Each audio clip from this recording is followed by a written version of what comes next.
मेरापन कैसे मिटे। मैं शरीर हूँ, शरीर मेरा है। यह मान्यता ही खास भूल है। यही मूल भूल है। आप विचार करो कि शरीर मिला है और मिली हुई चीज अपनी नहीं होती।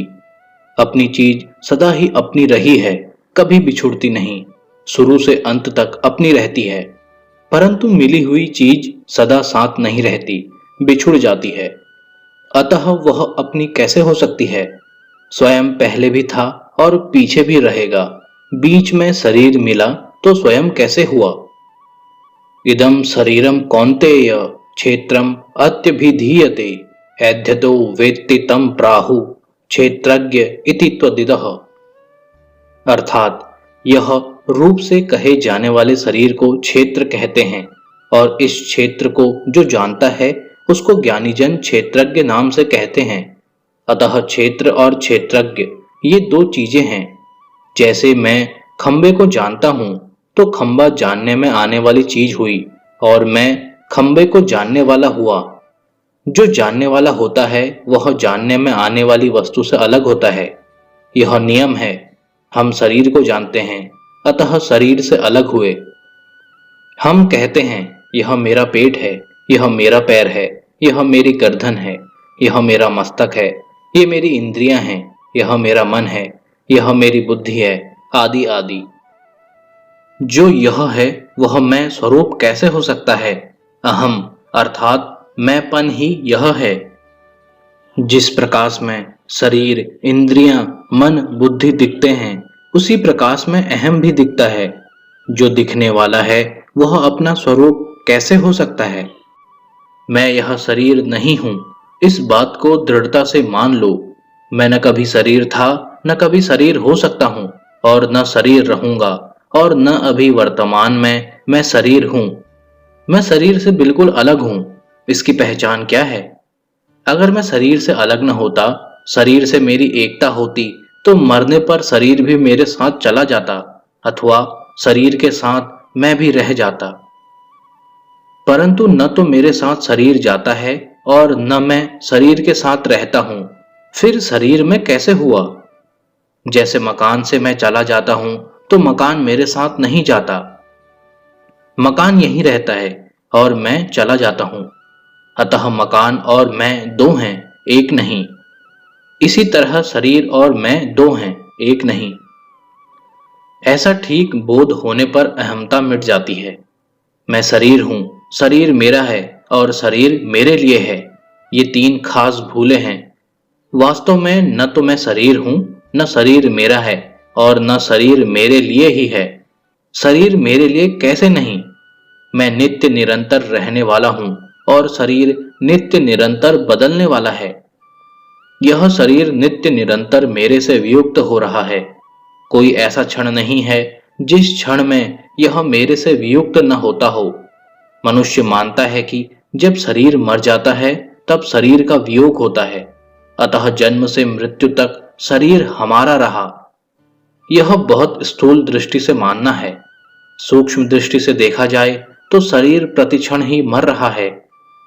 मान लो कि किसी की आयु 100 वर्ष की है और वह अब 1 वर्ष का हो गया, तो क्या अब 100 वर्ष बाकी रहे। अब तो 99 वर्ष ही बाकी रहे। दृष्टि इस तरफ होती है कि बालक बढ़ रहा है। बिल्कुल गलत बात है। बालक तो घट रहा है। हम भी यही सोचते हैं कि हम बढ़ रहे हैं, हम जी रहे हैं। बिल्कुल झूठी बात है। सच्ची बात तो यह है कि हम मर रहे हैं। जैसे मरने के बाद शरीर से वियोग हो जाता है, ऐसा हम मानते हैं, ऐसे ही हमारा शरीर से प्रतिक्षण वियोग हो रहा है। अतः जो हरदम वियुक्त होता है वह मेरे लिए कैसे हो सकता है। विचार करें कि शरीर पर मेरा आधिपत्य चलता है क्या।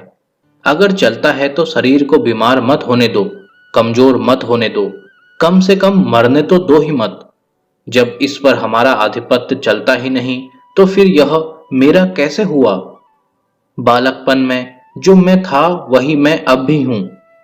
अपना होनापन तो निरंतर वैसा का वैसा दिखता है, पर शरीर निरंतर बदलता है। अतः शरीर मैं कैसे हुआ। शरीर की मात्र संसार के साथ एकता है। जिन 5 तत्वों से यह संसार बना है उन्हीं 5 तत्वों से यह शरीर बना है। क्षिति जल पावक गगन समीरा, पंच रचित अति अधम शरीरा। शरीर हमें संसार की सेवा के लिए मिला है, अपने लिए नहीं। हमारे को शरीर क्या निहाल करेगा, शरीर हमारे क्या काम आएगा। शरीर को अपना और अपने लिए न मानकर प्रत्युत संसार का और संसार के लिए ही मानकर उसको संसार की सेवा में लगा दो, यही हमारे काम आएगा। आपको शंका हो सकती है कि इस शरीर से हम जप करते हैं, ध्यान करते हैं, चिंतन करते हैं, सेवा करते हैं, तो यह शरीर हमारे ही तो काम आया। वास्तव में शरीर आपके काम नहीं आया, कारण कि आपके स्वरूप तक कोई क्रिया और पदार्थ पहुंचता ही नहीं। जब ध्यान आदि करने से विवेक विकसित होता है और अंतःकरण में संसार का महत्व मिटता है। विवेक की पूर्ण जागृति होने पर संसार से संबंध विच्छेद हो जाता है। संसार से संबंध विच्छेद होते ही नित्य प्राप्त परमात्मा तत्व का अनुभव हो जाता है, कारण कि नित्य प्राप्त परमात्मा तत्व का अनुभव जड़ शरीर संसार के द्वारा नहीं होता, प्रत्युत शरीर संसार से संबंध विच्छेद होने पर होता है। शरीर संसार से संबंध विच्छेद विवेक से होता है, क्रिया से नहीं।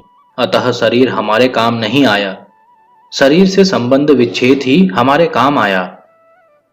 शरीर को अपने लिए मानेंगे तो शरीर से संबंध जुड़ेगा। हम परमात्मा का चिंतन करते हैं तो उसमें मन बुद्धि लगाते हैं। मन बुद्धि प्रकृति के हैं कि आपके हैं? ये प्रकृति के हैं। प्रकृति पर है और आप स्वयं स्व हैं। अतः परमात्मा का चिंतन करने में आपको पराधीन होना पड़ेगा, जड़ का सहारा लेना पड़ेगा। ध्यान लगाओ तो जड़ का सहारा लेना पड़ेगा, समाधि लगाओ तो जड़ का सहारा लेना पड़ेगा। परंतु चिन्मयता में स्थिति जड़ता के त्याग से होती है। जड़ता की सहायता लेने से, जड़ता की आवश्यकता समझने से उसका त्याग कैसे करेंगे? जब शरीर आदि जड़ चीजों से संबंध विच्छेद करने से ही कल्याण होगा, तो फिर ये शरीर आदि हमारे क्या काम आए? इस बात को ठीक तरह से समझे कि शरीर हमारे लिए कैसे हुआ। आप भजन ध्यान करो, दान पुण्य करो, सेवा करो, पर ये सब कल्याण करने वाले तब होंगे जब आपका यह भाव होगा कि यह सब मेरे नहीं हैं और मेरे लिए नहीं हैं। जब ये मेरे और मेरे लिए नहीं हैं, तो फिर इनको करें ही क्यों? इनको इसलिए करना है कि हमने दूसरों से लिया है। शरीर भी दूसरों से मिला है, अन्न जल भी दूसरों से ही लिया है, हवा भी दूसरों से मिलती है। हम रास्ते पर चलते हैं तो सड़क भी दूसरों से मिली है, छाया भी दूसरों से मिली है, मकान भी दूसरों से मिला है। दूसरों से मिली हुई चीज दूसरों की सेवा में लगा देनी है, जिससे कर्जा उतर जाए। पुराना कर्जा उतार देना है और नया कर्जा लेना नहीं है। यह हमारे काम आ जाए, यह हमारी बात माने, हमारा कहना माने, यह इच्छा रहेगी तो नया कर्जा चढ़ता रहेगा। जड़ आपके काम कैसे आएगा? आप तो चेतन हो, तो हम क्या करें? जड़ता से पिंड छुड़ाने के लिए चाहे संसार की सेवा करें, चाहे भगवान की सेवा करें, अपने लिए कुछ न करें। गीता में आया है, दातव्यम इति यद दानम दीयते अनुपकारिणे देशे काले च पात्रे च तद दानम सात्विकम स्मृतम। दान देना कर्तव्य है। ऐसे भाव से जो दान देश काल और पात्र के प्राप्त होने पर अनुपकारी को दिया जाता है, वह दान सात्विक कहा गया है। इस श्लोक में व्याकरण की एक आश्चर्य की बात आई है। भगवान ने अनुपकारिणे पद में चतुर्थी विभक्ति दी है और देशे काले चो पात्रे चौ पदों में सप्तमी विभक्ति दी है। कम से कम पात्रे चौ में तो सप्तमी नहीं करनी चाहिए थी, पात्राय कहना चाहिए था। वहां सप्तमी कैसे हो गई? इसका तात्पर्य क्या है? पूरा तो भगवान जाने और व्यास जी महाराज जाने, अपने को तो पता नहीं। हम कोई विद्वान तो है नहीं, परंतु हमारी धारणा में देशे काले चो पात्रे चौ का अर्थ है देश काल और पात्र की प्राप्ति होने पर, प्राप्ते सती। अनुपकारणे का अर्थ यह नहीं है कि उपकार करने वालों को दान मत दो, प्रत्युत जिसने हमारा उपकार किया है उसको देने में दान मत मानो। अनुपकारी का अर्थ है जिसने पहले कभी हमारा उपकार नहीं किया, अभी भी उपकार नहीं करता है और भविष्य में भी उसमें किंचित मात्र भी उपकार की आशा नहीं है, ऐसे अनुपकारी को निष्काम भाव से दान देना सात्विक दान है।